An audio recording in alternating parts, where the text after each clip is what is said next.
नमस्कार. शेतकरी राजा या यूट्यूब चॅनलमध्ये मी आपलं सर्वांचे स्वागत करतो. जर तुम्ही आपल्या चॅनलवरती नवीन असाल तर आपल्या चॅनलला सबस्क्राईब करा आणि व्हिडिओची माहिती आवडल्यास व्हिडिओ लाईक करून जास्तीत जास्त शेअर करा. 25 फेब्रुवारीपासून राज्यात पावसाचे संकट, गारपिटीसह वावटीचा देखील इशारा. फेब्रुवारीच्या शेवटच्या आठवड्यात महाराष्ट्राच्या हवामानात मोठे फेरबदल होणार आहेत. 25 फेब्रुवारीच्या सुमारास राज्यात पावसासाठी पोषक वातावरण तयार होईल. प्रामुख्याने विदर्भ, खानदेश आणि मराठवाड्याच्या काही भागांमध्ये पावसाचे सावट राहण्याची शक्यता आहे. बंगालच्या उपसागरात निर्माण होणाऱ्या कमी दाबाच्या क्षेत्रामुळे तामिळनाडू आणि कर्नाटकात मोठा पाऊस होईल, ज्याचा थेट परिणाम महाराष्ट्रातील हवामानावर होऊ शकतो आणि पावसाची स्थिती देखील निर्माण होईल.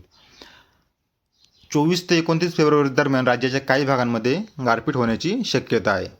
सध्या राज्यात तापमानाची वाढ होत असल्याने अनेक ठिकाणी वाळवंटी येण्याचे प्रमाण वाढले आहे.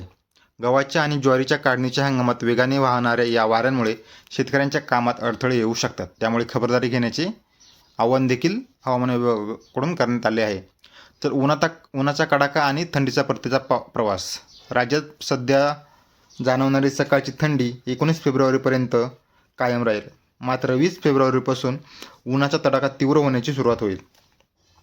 उन्हाळ्याची चाहूल लागल्याने सकाळचा गारवा कमी होईल. तरी मार्चच्या 10 ते 12 तारखेपर्यंत सकाळ संध्याकाळ हवेत थोडा सुखद गारवा टिकून राहण्याचा अंदाज आहे. वाढत्या उष्णतेमुळे पिकांच्या सिंचन नियोजनाकडे शेतकऱ्यांनी लक्ष द्यायचं आहे. तर काढणीच्या कामात असलेल्या शेतकऱ्यांसाठी सावधानतेचा इशारा हा हवामान विभागाकडून देण्यात आलेला आहे. रब्बी हंगामातील गहू आणि इतर पिकांची काढणी सध्या अंतिम टप्प्यात आहे. तर शेतकऱ्यांनी पावसाच्या जास्तीने कच्चा माल काढण्याची घाई करू नये.